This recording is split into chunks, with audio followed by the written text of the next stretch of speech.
اور کسی بزرگ رحمۃ اللہ تعالیٰ کے بارے میں آیا کہ ایک شخص آیا آپ کے پاس، کہا حضور مجھے کوئی نصیحت کیجیے تاکہ میں گناہوں سے بچ سکوں۔ آپ نے اس کو چند نصیحتیں کی، آپ نے فرمایا کہ یہ بات سن لو۔ پہلی نصیحت یہ ہے، جب تیرا دل چاہے گناہ کرنے کو اس کا رزق کھانا چھوڑ دینا۔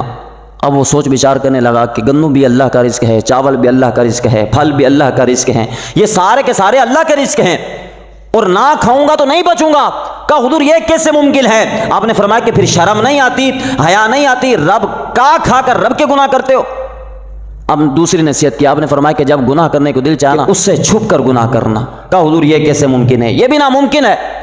انسان لوگوں سے چھپ سکتا ہے، ماں باپ سے چھپ سکتا ہے، استاد سے چھپ سکتا ہے، امام سے چھپ سکتا ہے، اپنے پیر و مرشد سے چھپ سکتا ہے، لیکن رب سے کون چھپ سکتا ہے؟ آپ نے فرمایا کہ پھر شرم ہو حیا نہیں آتی، رب دیکھ رہا ہے اسی کے گناہ کر رہا ہے۔ اب تیسری نصیحت کی، آپ نے فرمایا کہ بیٹا جب گناہ کرنے کو دل چاہے گناہ کرنا، مگر اس کی زمین سے باہر نکل جا کر کرنا۔ کہا حضور یہ کیسے ممکن ہے؟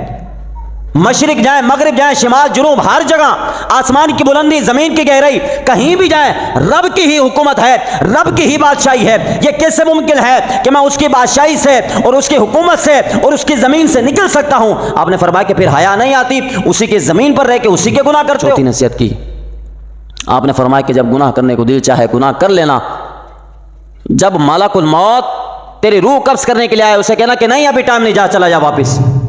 کہ حضور یہ کیسے ممکن ہے؟ یہ کیسے ممکن ہے؟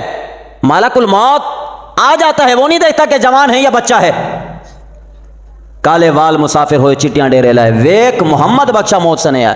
کوئی پلیا ناز نخریاں وچ، کوئی گرم رہتے تھل چلیا، کوئی بھول گیا مقصد آمن دا، کوئی کر کے مقصد حل چلیا۔ غلام فریدہ اتھے سارے مسافر نے، کوئی اج چلیا کوئی کل چلیا۔ پڑھ پڑھ کتابہ علم دیا، نام رکھ لیا قاضی، ہاتھ وچ تلوار فتح دی، نام رکھ لیا غازی، مکہ مدینہ گھوم آیا، نام رکھ لیا حاجی۔ او بولیا کی فائدہ زندگی دا جے رب نہ کیتا راضی؟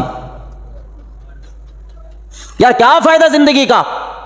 ہمارے آنے کا مقصد یہی تھا، دنیا میں رب نے بھیجنے کا مقصد یہی تھا، وما خلقت الجن والانس الا لیعبدون، فرماتے مقصد یہی ہے، مقصد ہمارا عبادت کرنا ہے۔ کہا حضور یہ ناممکن بات ہے، میں اسے کیسے دور کر سکتا ہوں؟